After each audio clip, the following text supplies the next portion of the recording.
वाक़या करबला एक ऐसी हकीकत जिसके बाद इस्लाम दोबारा जिंदा हुआ।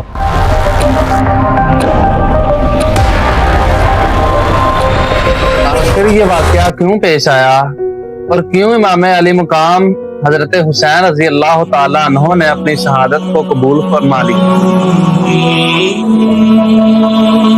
लेकिन यजीद की बात नहीं। सैयदना अमीर मुआविया रजी अल्लाह ताला अन्हो जब वफात पाने लगे, उन्होंने अपनी वसीयत में ये लिखा था कि इमाम अली मुकाम हजरत हुसैन बिन अली अगर यजीद की बात करते हैं तो यजीद खलीफा बना दिया जाएगा, अगर वो यजीद की बात नहीं करते तो यजीद खलीफा नहीं बनेगा। इसी बात को मद्देनजर रखते हुए यजीद ने मदीना मुनव्वरा के गवर्नर इब्ने वलीद को अपना खत भेजा कि हुसैन से बात करो और हुसैन से कहो कि मेरी बात करे। हजरत हुसैन रजी अल्लाह ताला अन्हो को जब इस बात का इल्म हुआ कि यजीद अपने हाथ पर बात मांग रहा है, तो आपने उस गवर्नर को साफ इनकार कर दिया कि मैं यजीद की बात नहीं करूंगा। जब आपने इनकार कर दिया तो आप मक्का मुकरमा की तरफ तशरीफ ले गए। आपने इब्ने वलीद से ये भी कहा था कि मुझे कुछ वक्त की मोहलत दी जाए, मैं आपको सोचकर भी इस पर बता सकता हूँ, लेकिन आपको मालूम नहीं था कि हालात इस कदर बिगड़ जाएंगे कि बात शहादतों तक जा पहुंचेगी।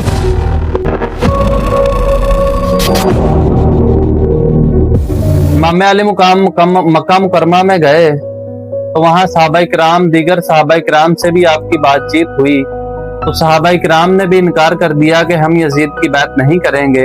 अगर हुसैन यजीद की बात करेगा तो फिर हम यजीद की बात करेंगे, अगर हुसैन यजीद की बात नहीं करता तो हम भी आपके साथ खड़े हैं। आप नवासा रसूल हैं, जिगरगोशा रसूल हैं, आपका हुक्म हमारे सर आंखों पर। तो इमाम अली मुकाम को कूफियों के बहुत ज्यादा खतूत मिले, तो आपने कूफे में जाने का इरादा बनाया।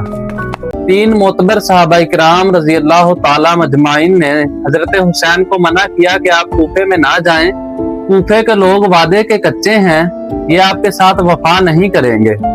हजरत अली जो कि आपके वालिद थे वो भी कूफे में वफात पा गए, हजरत हसन वो भी वफात पा गए, तो ये आपके साथ भी दगा करेंगे। आप नवासा रसूल हैं, आपको कूफे में नहीं जाना चाहिए।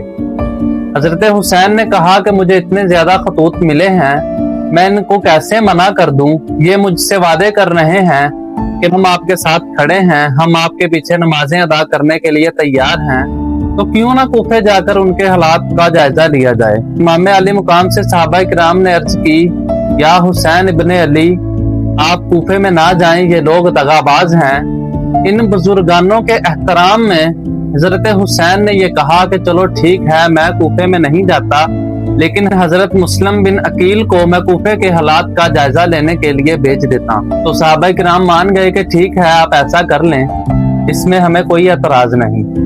हजरत मुस्लिम बिन अकील जब कूफे में गए तो वहाँ के लोगों ने एक शानदार तरीकाकार से आपका इस्तकबाल किया। आपके पीछे बहुत बड़ा मजमा था जिसने आपके पीछे नमाजें अदा की। मुस्लिम बिन अकील को जब ये यकीन हो गया कि ये लोग हमारे साथ हैं, ये यजीद की बात नहीं करेंगे, ये इस्लाम के पैरोकार हैं, तो आपने हजरत इमाम हुसैन रजी अल्लाह ताला अन्हो को ये खत भेजा कि अब आप यहाँ आ सकते हैं, यहाँ के हालात बिल्कुल साजगार हैं। जब हजरत मुस्लिम बिन अकील का ये खत हजरत हुसैन तक पहुंचा तो उन्होंने सहाबाए किराम रजी अल्लाह ताला अन्हो को हजरत मुस्लिम बिन अकील का खत दिखाया और सहाबाए किराम से कहा कि देखो, आपके एहतराम में मैंने हजरत मुस्लिम बिन अकील को भेजा था, उनका ये खत आया है, क्या अब भी आप ये कहते हैं कि मैं कूफे में ना जाऊं, क्या अब भी आप इनकार के हामी हैं? तो सहाबाए किराम ने फरमाया कि ठीक है, जैसा आप मुनासिब समझते हैं वैसा करें, हम आपके साथ हैं। तो इमाम अली मुकाम अपने खानदान के साथ कूफे में चले गए, यानी कूफे की तरफ रवाना हो गए। बाज लोग ये कहते हैं कि ये जंग के लिए गए थे, लेकिन वो जंग के लिए नहीं गए थे। आप तो अपनी बीवी बच्चों के साथ गए थे, सिर्फ इस वजह से कि वो कूफे में जाएं और कूफे के हालात का जायजा लें। इमाम अली मुकाम वहां से रवाना हुए और रास्ते में जब वो पहुंचे एक जगह पड़ाव किया, उधर दूसरी तरफ इब्ने ज़ियाद जो कि एक गवर्नर था, उसे पता चल गया कि कूफे के लोग हजरत इमाम अली मुकाम के साथ हैं और कूफे का जो गवर्नर है वो बहुत नरम दिल इंसान है। तो उन्होंने उस बंदे ने यजीद से बात की और यजीद ने कहा कि तुम कूफे में जाओ यानी यजीद ने इब्ने ज़ियाद को कहा कि तुम कूफे में जाओ और हजरत हुसैन के लिबास पहनकर जाना और फिर ये चेक करना कि लोगों का क्या रद्द अमल होता है, ये देखना कि लोग हुसैन का इंतजार कर रहे हैं या ये खबर झूठी है। तो इब्ने ज़ियाद हजरत हुसैन जैसे घोड़े पे बैठा, हजरत हुसैन जैसे कपड़े पहने और रात के वक्त कूफे में गया। कूफियों ने ये समझा कि इमाम अली मुकाम आ गए हैं। उन्होंने बड़ा शानदार इस्तकबाल किया, उन्होंने बड़े खाने पकवाए, उन्होंने महल के अंदर इब्ने ज़ियाद को हजरत हुसैन समझकर दाखिल कर दिया। इब्ने ज़ियाद जब महल के अंदर दाखिल हुआ तो उसने हजरत मुस्लिम बिन अकील पर हमला किया। मेरे पास ये अल्फाज नहीं है कि मैं आपको बता सकूं कि हजरत मुस्लिम बिन अकील को किस तरीके से शहीद किया गया, यानी उन पर इतने जुल्म किए गए, इतने बुरे तरीके से उन्हें शहीद किया गया कि हमारे पास, हमारे तारीख दानों के पास उस तरह के अल्फाज नहीं मिलते। लेकिन शहीद होने से पहले हजरत मुस्लिम बिन अकील ने हजरत हुसैन को खत भेजने की कोशिश की, जो कभी पहुंचा ही नहीं। बाज रिवायात के अंदर आता है कि खत पहुंच गया, लेकिन बाज रिवायात ये कहती हैं कि खत नहीं पहुंचा। इब्ने ज़ियाद सुबह के वक्त फिर महल से निकला और तलवार निकाली, कूफियों के सामने जाके खड़ा हो गया। जो भी हुसैन का नाम लेता उसे शहीद कर देता, उसे काट कर फेंक देता। और इस तरह उसने बहुत बड़ा जुल्म किया और बड़े बड़े मुसलमानों को शहीद कर दिया। और फिर बाकी जो लोग बचे उनके दिलों में दगा आ गई। सहाबा किराम की बात सच्ची हो गई कि कूफी वफादार नहीं है, वो इब्ने ज़ियाद के साथ खड़े हो गए। दूसरी तरफ इमाम अली मुकाम रवाना होने के लिए अपना पड़ाव दोबारा से उठा रहे थे। उन्हें हजरत मुस्लिम बिन अकील का खत मिला और वफात की खबर पहुंची। हजरत हुसैन जरा जलाल में आ गए और उन्होंने ये कहा कि मैंने तो हालात का जायजा लेने के लिए मुस्लिम बिन अकील को भेजा था और इन जालिमों ने उसे शहीद कर दिया। इब्ने ज़ियाद को भी यह खबर मिल गई कि इमाम अली मुकाम रस्ते में हैं और वो जिहाद के लिए नहीं बल्कि मिलने के लिए आए हैं और उनके पास किसी किस्म का कोई हथियार नहीं।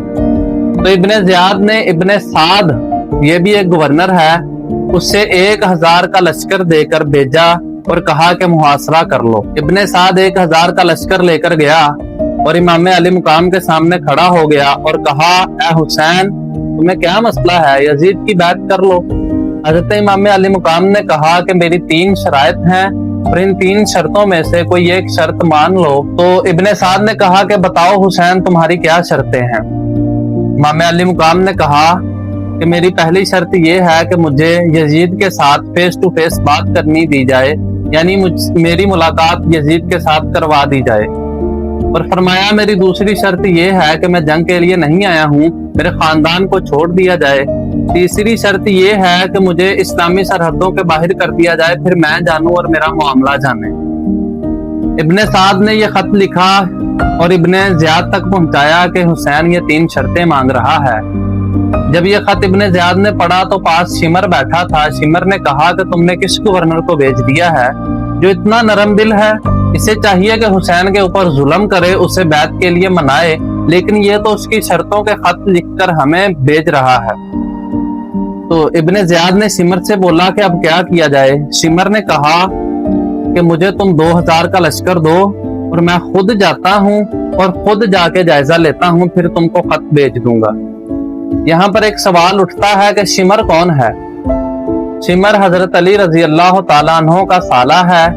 शिमर की बहन उम्मे बनीन हजरत अली रजी अल्लाह ताला अन्हो की बीवी है, यानी रिश्ते में हजरत हुसैन का शिमर मामू लगता है, लेकिन इस बुज़दिल और काफिर बंदे के अंदर हजरत हुसैन का बुग़्ज़ था, जिसकी वजह से ये मलऊन तबाह हो गया। शिमर 2000 का लश्कर लेकर करबला के मैदान में पहुंचा और इब्ने साद से कहा कि अगर तुम हुसैन पर जुल्म करने के लिए तैयार हो तो ठीक है, लेकिन अगर तुम तैयार नहीं हो तो हम तुम्हारी गर्दन उड़ाएंगे और तुम कुर्सी से भी जाओगे, जान से भी जाओगे। इब्ने साद को अपनी जान के लाले पड़ गए और वो शिमर के साथ हो गया और हजरत इमाम हुसैन का पानी का सिलसिला और खाने पीने का सिलसिला बंद कर दिया गया। शिमर के जाने से वाकया करबला का आगाज होता है। ये बहुत बड़ा जालिम बंदा था जिसने हजरत इमाम हुसैन पर बहुत जुल्म किए, लेकिन आज हमें ये वाकया करबला एक खौफनाक कहानी बनाकर सुनाया जाता है। ये एक ऐसी कहानी हमें सिखाई जाती है जिसके अंदर डर, खौफ और दबदबा है, लेकिन वाकया करबला हौसला, हिम्मत और मोहब्बत का नाम है। यानी हजरत इमाम अली मुकाम के बहुत सारे भाई साथ थे, भतीजे साथ थे, बेटियां साथ थीं, बीवियां साथ थीं, लेकिन फिर भी उन्होंने मौत का खौफ नहीं खाया और सब आपस में मिले रहे और शहीद होना पसंद किया। करबला का वाकया साबित कदमी का नाम है और इस बात का नाम है कि जो मर्जी हो जाए, रसूलुल्लाह सल्लल्लाहु अलैहि वसल्लम के दीन के लिए और रसूलुल्लाह सल्लल्लाहु अलैहि वसल्लम की नमूसे रिसालत के लिए, खत्म नबूवत के तहफ़्फ़ुज़ के लिए हमारी जानें कुर्बान होती हैं तो हो जाए, लेकिन हमारे रसूल खुदा सल्लल्लाहु अलैहि वसल्लम की इज्जत पर हम एक आंच नहीं आने देंगे।